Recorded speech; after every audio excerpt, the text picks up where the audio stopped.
आज मैं इंटरव्यू करने वाली हूँ director general Pakistan sports board Mohammad Yasir Pirzada साहब। फेडरेशन की जो बेज़ाब्तियाँ हैं उनके हवाले से बड़ी शिकायत थी। हॉकी की खबरें बहुत आती रहती हैं कि जी वो खिलाड़ियों को पैसे नहीं मिलेंगे। वो तो हॉकी फेडरेशन की जिम्मेदारी है कि वो उन खिलाड़ियों को डेली अलाउंस दे।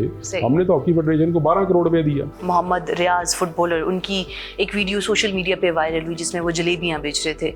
तो ऐसे प्लेयर्स के लिए क्या कर रहा है पाकिस्तान स्पोर्ट्स बोर्ड? फुटबॉलर को प्राइम मिनिस्टर ने बुलाया, 2 मिलियन दिया और नौकरी भी दी। साउथ एशियन गेम्स 2026 की मेज़बानी पाकिस्तान के पास आ चुकी है, तो हम क्या मेज़बानी करने को तैयार हैं? तैयारियां मुकम्मल हो चुकी हैं? बजटिंग के पे काम हो रहा है, तकरीबन आज 2-4 दिन में वो मुकम्मल हो जाएगा। ये डिसाइड होगा कि ये गेम्स इसका लाहौर में कितना हिस्सा होगा और इस्लामाबाद में कितना होगा।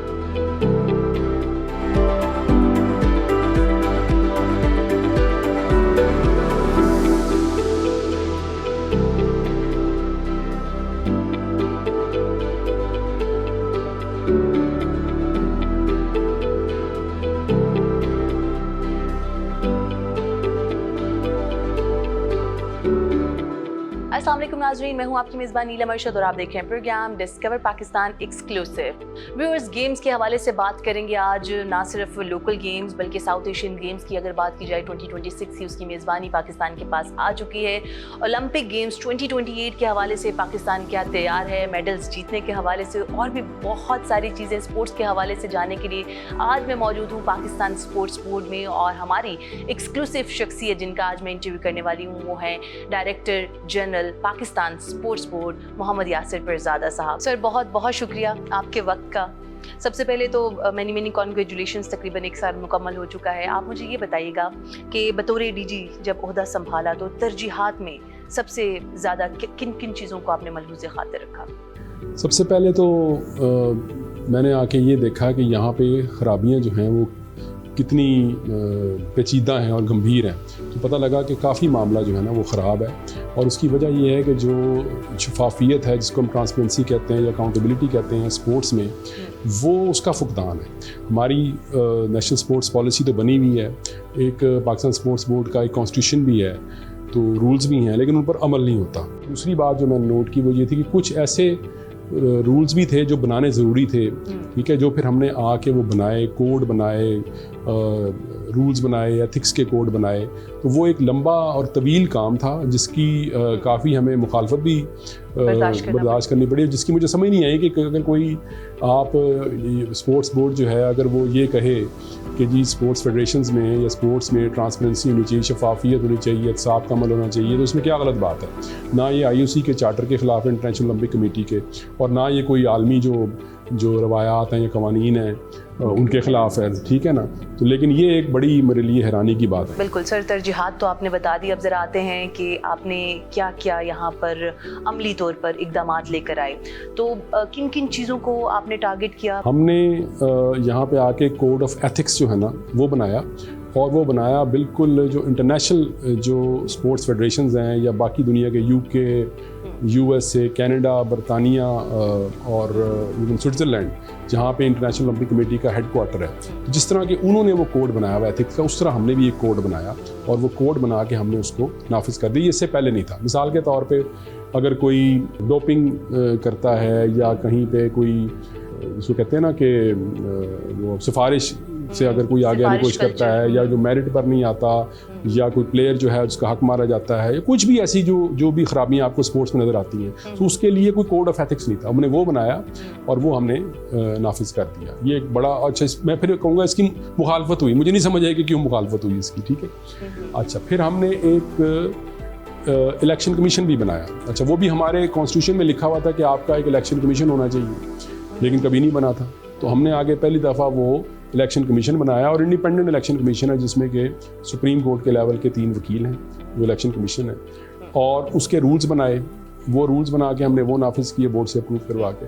फिर हमने इलेक्शन के बाद एक पैनल ऑफ एडजुडिकेटर्स बनाया, यानी अगर आपको किसी पे एतराज़ है तो आप उस पैनल ऑफ एडजुडिकेटर्स के पास जाएँ, ये भी इंडिपेंडेंट पैनल है।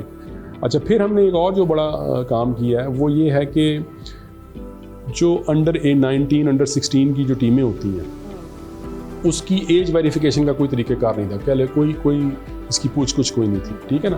तो हमने अब ये किया है कि अगर जो भी अंडर 19, अंडर 16 या इस तरह की जो यंग टीमें हैं, वो फेडरेशंस उनको सर्टिफाई करेगी कि इस प्लेयर की उम्र जो है कितनी है, और वो सर्टिफिकेशन जो है वो जो दांत की रिपोर्ट और वो जो एक्सरे होता है एल्बो का, उसके मुताबिक वो होगी, तो उसको माना जाएगा उसकी एज को। सिर्फ नादरा के शनाख्ती कार्ड पे नहीं चलेंगे। एक और जिसको बात से हमने मशरूत किया वो हमारी है कैश अवार्ड पॉलिसी। अच्छा, पहले ना ये रैंडम था ऐसे कि जी आप कोई जिस तरह टीवी पे आ जाते हैं, ये एथलीट है, इसने बड़ा काम किया, इसको हुकूमत को चाहिए पैसे दे दें, फलां दे दें। इसकी पॉलिसी क्यों नहीं थी? हमने आके अभी कैश अवार्ड पॉलिसी बाकायदा बनाई है।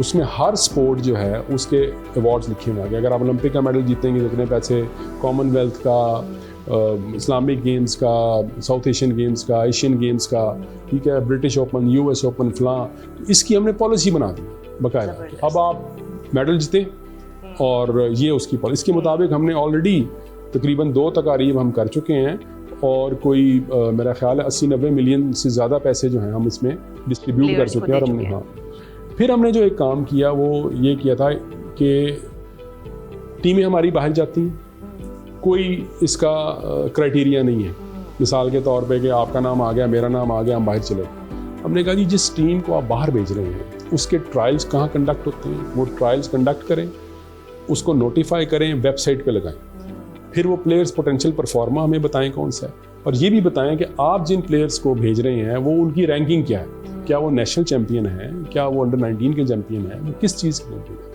आप यकीन करें कि जब, और ये सारी चीज़ें हमने वेबसाइट पे लगाई, अभी भी आप हमारी वेबसाइट पे जाएं, वहाँ पढ़ेंगे। हाँ। इसके बाद पहली दफ़ा ये हुआ कि जो यानी ये पिक एंड चूज़ नहीं हो सकती कि जी उसका भाई चला गया, उसकी बेटी चली गई, उसका फलां चला गया। अब वो हमने वेबसाइट पे लगाई हुई, अगर आपको इतराज़ है ये फेडरेशंस की तरफ से, तो आप बताएं कि जी ये गलत गया और ये सही गया, कि ये पहले नहीं था।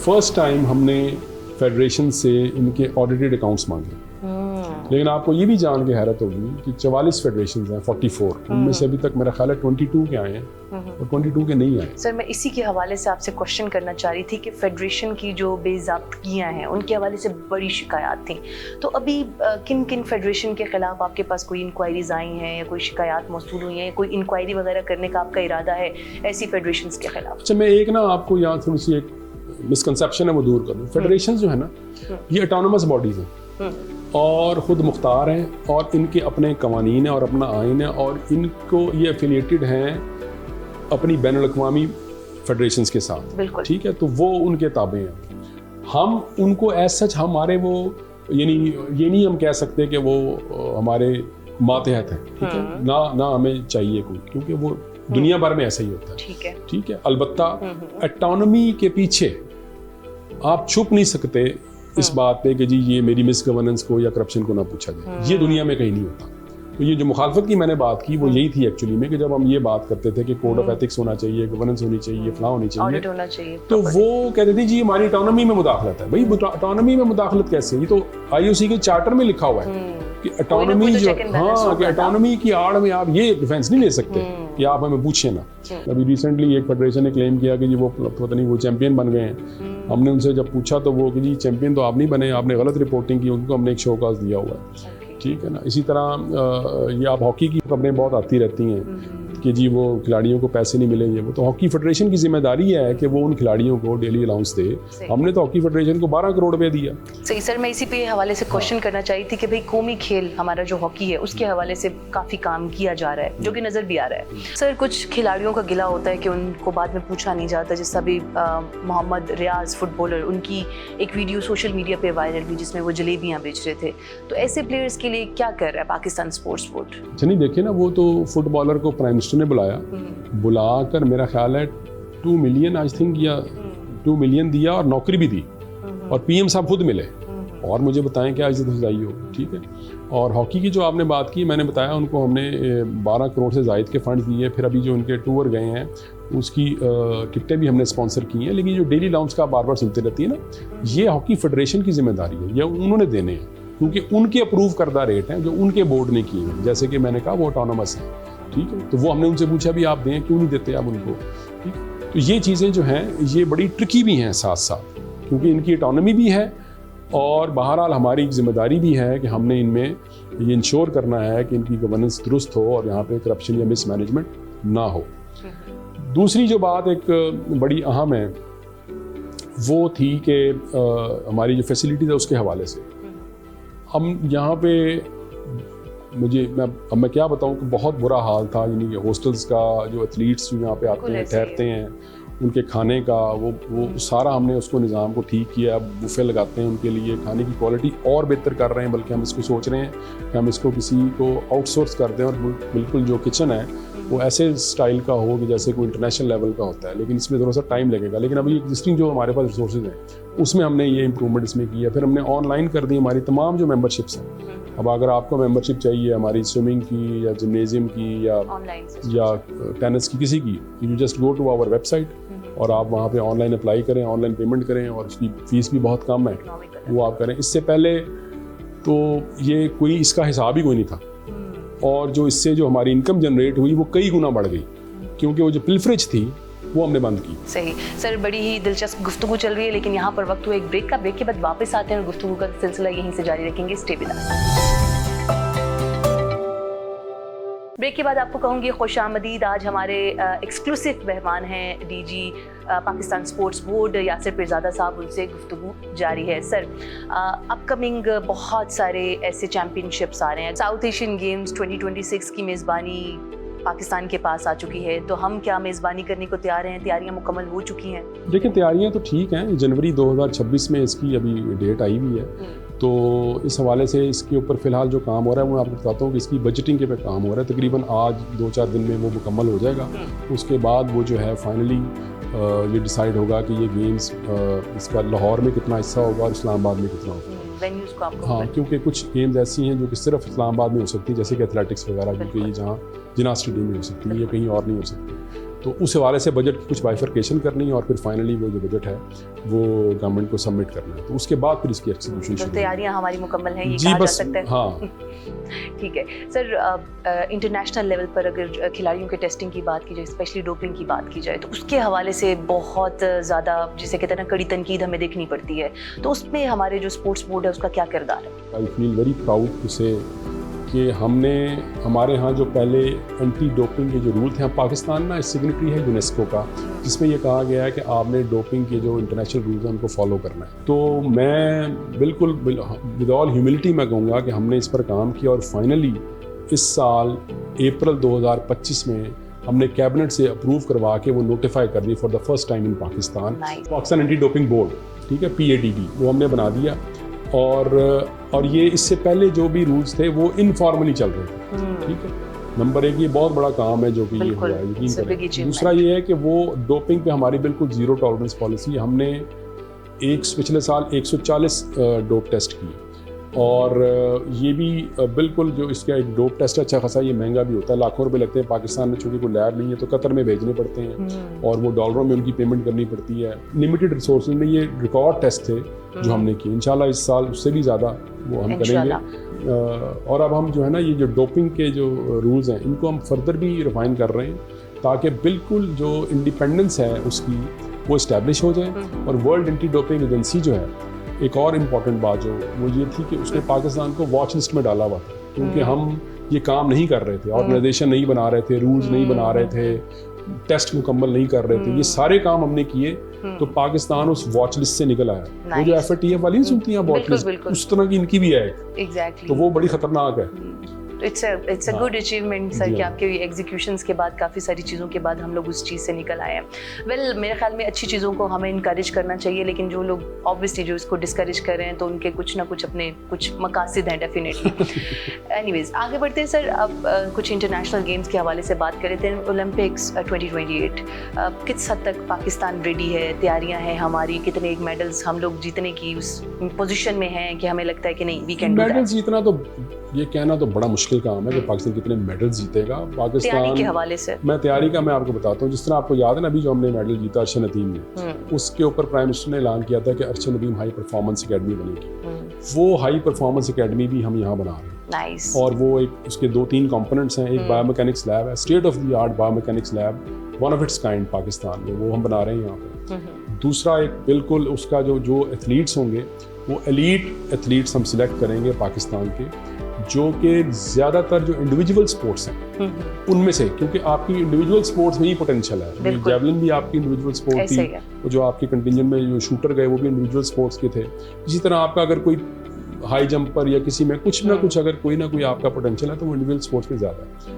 उनमें से हम एलीट एथलीट्स लेके तो उस हाई परफॉर्मेंस सेंटर में उनकी ट्रेनिंग करवाएंगे, और इसके लिए हमने एक long term athlete development programme भी बनाया। ठीक है, तो इसके लिए, लेकिन जाहिर है कि इसके लिए फंडिंग भी चाहिए। ये सारे काम बगैर पैसों के नहीं हो सकते। मैंने आपको ये जो अब हैरत होगी आपको कि हमारा जो टोटल बजट है पूरे स्पोर्ट्स बोर्ड का वो 1 अरब रुपया है पूरे साल का। जी, तो आप किस तरह से मैनेज करते हैं चीज़ों? उस 1 अरब में तनख्वाहें भी देनी है, पेंशन भी देने हैं, बिजली के बिल, पेट्रोल, ये सब कुछ देना है। और जब ये सब कुछ हम दे लेते हैं तो तकरीबन आप समझें कि 400 मिलियन बचता है रफली। तो इसमें, और इंडिया का जो बजट है स्पोर्ट्स अथॉरिटी ऑफ इंडिया, वो पाक रुपीज़ में 20 अरब रुपये है। कहाँ पे 1 अरब और कहाँ पे 20 अरब? तो अगर प्रोपोर्शनली पाकिस्तान इंडिया को देखें तो 4-5 टाइम्स मैक्सिमम होना चाहिए, ये 20 टाइम्स है। ऐसा ही है। तो ये मतलब अब स्पोर्ट्स वो नहीं रही कि रॉ टैलेंट पे आप सिर्फ अपने मेडल जीत लें। इसके लिए आप प्रॉपर ट्रेनिंग चाहिए। बिल्कुल बिल्कुल, ठीक है सर। अभी तक के जो आपने काफ़ी सारी चीज़ें हमें बता दी, कुछ इस्लाहात भी बता दी। अपकमिंग प्रोजेक्ट्स के हवाले से अगर आपसे पूछा जाए कि अभी आप मजीद किन किन चीज़ों पे फोकस कर रहे हैं? सबसे बड़ी तो मैंने बताया ना, Arshad Nadeem high performance academy. बिल्कुल।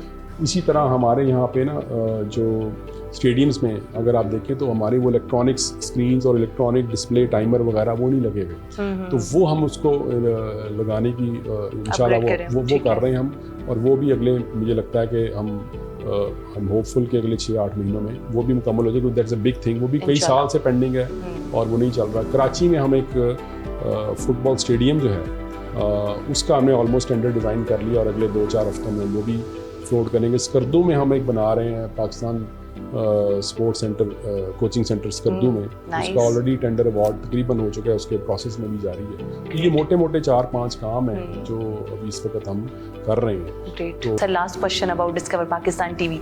जिस तरह से आप पॉजिटिव काम कर रहे हैं पाकिस्तान स्पोर्ट्स बोर्ड के लिए, हमारा चैनल भी कोशिश ही कर रहा है, तो कोई मैसेज देना चाहेंगे आप डिस्कवर पाकिस्तान टीवी को? मैंने तो यकीन करें, मुझे तो बहुत पसंद है आपका चैनल। और ये कोई रस्मी बात इसलिए नहीं है क्योंकि मैं खुद ना ज़रा छोटा मोटा सा टूरिस्ट भी हूँ। तो मुझे पाकिस्तान को एक्सप्लोर करना, वर्ल्ड को एक्सप्लोर करना मुझे बहुत पसंद है। तो और आप जिस तरह से पाकिस्तान दिखाते हैं, मैंने तो यकीन करें मैं उन जगहों पर गया हूँ मैं, लेकिन मैं देखता हूँ कि मैं ऐसे नहीं गया जैसे आप लोग जाते हैं। हाँ, तो वो बल्कि मैंने 1-2 दफ़ा ये भी नोट किया कि इन जगहों पर जाकर कैसे ठहरा जाए, कहाँ ठहरा जाए और क्या किया जाए। तो मैंने बल्कि मैं अब कहीं जाने से पहले तो मैं सर्च भी कर लेता हूँ कि आप लोगों ने क्या चीज़ रिकमेंड की। Thank you so very much sir for your kind words for discover Pakistan TV channel and of course for your precious time. Thank you very much. Thank you so much. So viewers, आज के जो हमारे मेहमान खसूसी थे वो थे DG Pakistan sports board Yasir Pirzada साहब। और हमें ना सिर्फ ये पता चला है कि इतनी सारी इस्लाहात लाई जा चुकी हैं स्पोर्ट्स बोर्ड में, बल्कि आने वाले दिनों के हवाले से ना सिर्फ इस्लामाबाद, रावलपिंडी, बल्कि स्कर्दू जैसी जगहों पर भी पाकिस्तान स्पोर्ट्स बोर्ड बहुत सारी जो इस्लाहात हैं वो लेकर आ रहा है। और ना सिर्फ यहाँ का लोकल टैलेंट बल्कि पाकिस्तान भर से टैलेंट को आगे आने का मौका मिलेगा। होपफुली आपको आज का प्रोग्राम अच्छा लगा होगा। आपसे मुलाकात होगी अब अगले हफ्ते। Till then keep watching discover Pakistan.